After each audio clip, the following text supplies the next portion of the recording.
Hi everyone, today I want to talk to you about how you can have limitless power in your van without going out and buying all those expensive solar panels and battery banks and everything that everybody seems to think that they need just to have all their power requirements met while living in a camper van.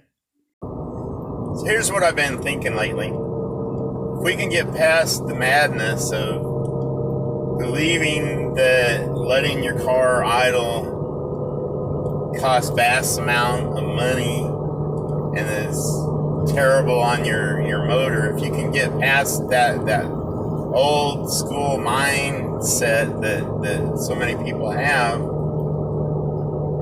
you can begin to see some amazing possibilities.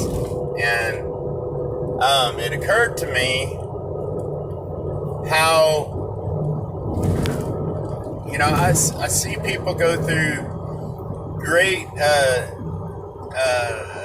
gymnastics just to have power in their campers or camper van, and I see, they'll go out and buy these mega panel systems, solar panel systems, and these huge battery banks cost mega money. I mean, we're talking just for a solar panel is like at least $200 a pop, and then your batteries, each battery is about $200 a pop. So if let's just say you got 4 solar panels and 4 batteries, you're talking $1,600 just investment there. And I've even seen people go out and buy a generator to hook up in the back of their vehicle to power their power needs. And I'm like, okay, look for a second. You're driving a motor, and you're going to go out and buy another motor that's gas powered. You're going to use up gas to power your power needs too. And then you're going to go out and buy, an air conditioner. They have these RV air conditioners built into the roof of their van, and they got all around that is surrounded with solar panels, and then they got these generators, and I'm just like, man, how much money are we spending to make something simple so complicated? I mean, and here's my thinking. You're basically driving a generator. Your vehicle is a motor, a gas-powered motor that has the potential to provide you limitless power if you know what you're doing. You can go buy a high-watt inverter and hook it up to the engine of your vehicle and run it through a relay that only activates it when the engine is running. That way you don't have to worry about ever draining your car battery and being left stranded anywhere. But when your vehicle's running, you've got unlimited power. You can hook up. You could run microwaves. You could run coffee makers. You could run electric fryers. The sky's the limits if you got a high enough watt inverter, and you can buy a pretty decent one for only about a couple $100 compared to that $1,600 cost, or even if you looked at the price of generators, they're around $1,000. It's just crazy to me how, because of this old school mindset, we've got this notion that the vehicle part of our camper has to be somehow separate from the living part of our camper, that they have to be two separate things. No, they don't. It's all in one unit. So here's what I've done. You know, in times past, in my old van, I had a battery isolator, which is basically nothing but a relay. And the way that they work is they have three four connections. You have a small voltage connection, negative and positive, and then you have your high voltage connection, which is just a switch. When you apply your voltage across your two low voltage points, it closes that switch. And what, in theory, it sounded like a great idea. You hook your alternator and your car battery up to your house battery while you're driving, and then while you're driving, you're actually putting a charge on your house battery. And that sounds like an awesome idea, but it's really not. It's a terrible idea. And I found out the hard way, because after running with that system for about a year, the exact same month, both my car battery and my house battery died within a month of each other. And that's no coincidence to me. That was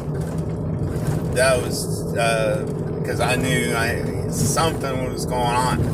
And after doing some research, what I found out is you can't hook two different types of batteries together in parallel. They don't like that. And they will, one battery will break down the other. They'll break each other down, and it'll cause the batteries to fail rather quickly. And so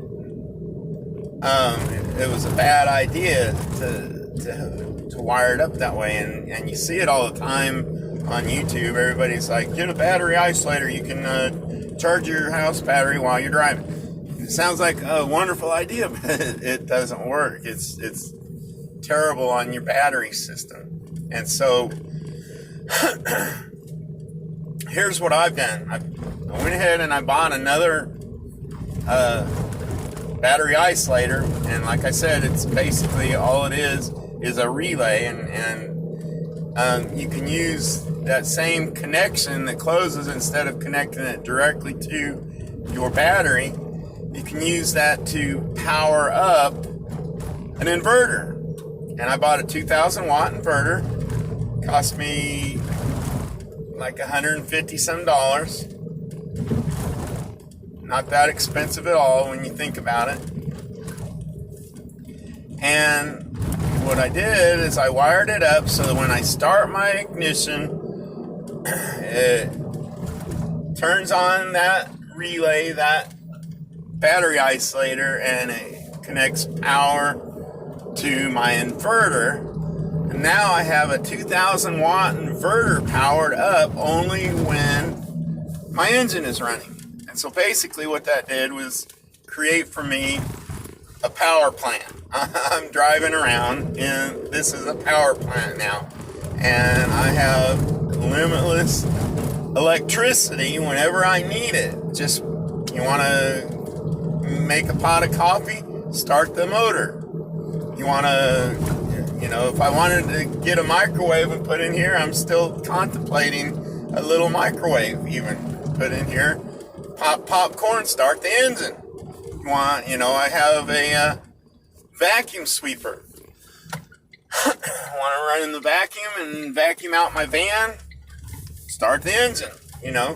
I've had power tools hooked up to it. I ran a skill saw, I ran drills. I have enough power to supply all of my power needs on demand. Now I still have my little house battery, my deep cycle battery, and it's still wired up to one solar panel on the roof. and it still gets charged through solar power. And it's got a 750 watt inverter hooked up to it. That's not going to supply, that's not going to power all those things. And you know, even if you were to get it to power a couple of things, it's not going to last very long. It's going to drain rather quickly. And so what I found is I can actually use the 2000 watt inverter I plug in a charger to the 2000 watt inverter, and then connect that to my house battery. And now my electrical system doesn't see two batteries connected directly together in parallel, but now I'm using my vehicle to charge my house battery while I'm driving. Logically, it seems, you know, like it would work. Your inverter's designed to produce electricity. Your charger's designed to convert 110 volts to 12 volts and charge a battery. So it's plugged into that system. I know it sounds crazy to step 12 volts up to 110 volts and then step it back down to 12 volts. But I mean, you're running your engine anyway. You're basically running a generator that has the power there already. So it's not like, you know, it's not like you're losing nothing. You know, who cares whether you're stepping voltage up and then stepping it back down? It doesn't matter. It's not, there's nothing being lost here. Your car's gonna be running while you're driving anyway. And so what does it matter whether you step that voltage up and step it back down? It's not like you're losing anything. Are you following me? So anyways, that's been my thinking here.